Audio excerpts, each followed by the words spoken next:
परमेश्वर ने कहा कि फेवर तुम्हारी लाइफ के ऊपर होगा, ग्रेस आएगी तुम्हारी लाइफ के ऊपर जब तुम परमेश्वर को प्रैक्टिकली इग्नोस को पहचान जाओगे, अपने सम्मान कि जो परमेश्वर के साथ परिचित संबंधित चीजें हैं तुम उन्हें समझ जाओगे और प्रैक्टिकली अपनी लाइफ में उन्हें लागू करोगे, प्रैक्टिकली लाइफ में अपनाओगे, उसी के अनुसार चलोगे।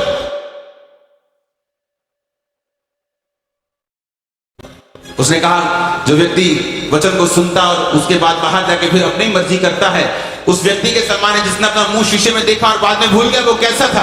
लेकिन वो व्यक्ति जो वचन को सुनता और बाहर जाके वो उसे मानता है, उस व्यक्ति के समान है जिसने अपनी शक्ल शीशे में देखी और याद रखा मैं कैसा था।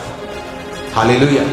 तो वचन कहता है कि जीसस क्राइस्ट की ग्रेस जो दाऊद के ऊपर थी, योनाथन कहता ये सारा साम्राज्य मेरे पिता के बाद परमेश्वर तेरे को देगा। फाइट कर सकता था वो भी, हो सकता कि कुछ साल के लिए राजा बन भी जाता, लेकिन बाइबल कहती ग्रेस, ऐसी ग्रेस जो सोचने से परे होगी, जो इमेजिन नहीं की होगी, जो सेंस जिसे रिकॉग्नाइज नहीं कर पाएगी कि ऐसा क्या हो सकता है, क्या ऐसा कैसे हो सकता है। परमेश्वर कहता है ऐसी ग्रेस मैं तेरी लाइफ के ऊपर उंडेल दूं। तेरी सेवकाई हो, तू ऐसे पास्टर बुलाया गया है, तू ऐसे बिजनेसमैन बुलाया गया है, होम मेकर बुलाई गई है, तो जिस कंडीशन में बुलाया गया है, जिस बुलाहट के साथ बुलाया गया है, उसी कंडीशन में मैं तेरी लाइफ तेरे सिर के ऊपर ग्रेस दूंगा। वो ग्रेस विजिबल होगी, देखेंगे लोग उस ग्रेस को। आमीन। दाऊद की दिखती थी कि छोटा सा बच्चा मुंह में लाली झलकती है और परमेश्वर कह रहा है इसको मसा का राजा होने के लिए ग्रेस दिखती थी। योनाथन बोलता था कि तू मेरे पिता के बाद तू राजा बनेगा, ग्रेस दिखती थी। और जहां जहां वो गया वो ग्रेस उसके पीछे रही, क्योंकि परमेश्वर ने कहा पहचान के द्वारा मैं तुझे ग्रेस दूंगा। ऊंची आवाज में हालेलुया बोलो जरा।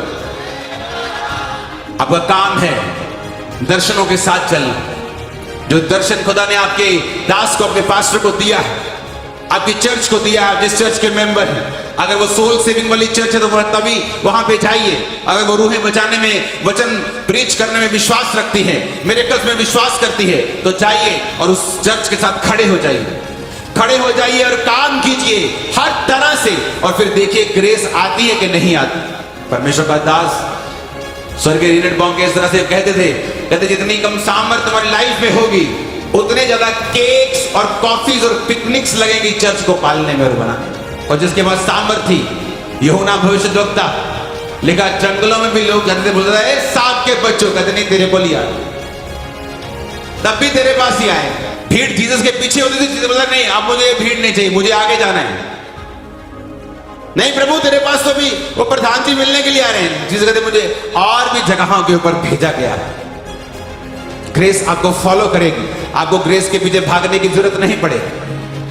अगर मसा लाइफ में होगा ना तो लोगों के तरले मारने की जरूरत नहीं पड़ेगी। आप उनको केक्स खिलाने की और कॉफीज पिलाने की जरूरत नहीं पड़ेगी। वो आपके चर्च के मेंबर बने रहे। उन्हें खालिस वचन दीजिए, वर्ड दीजिए, उन्हें वचन खिलाइए, उनको सामर्थ खिलाइए। नाना प्रकार के काम आपकी लाइफ में, सेवकाई में होंगे। लोग, मैं कहता हूं कि चारों दिशाओं से 7 समुद्र ट्रेवल करके भी आपके पास आ जाएंगे, मैं आपको बता रहा हूं। हालेलुया।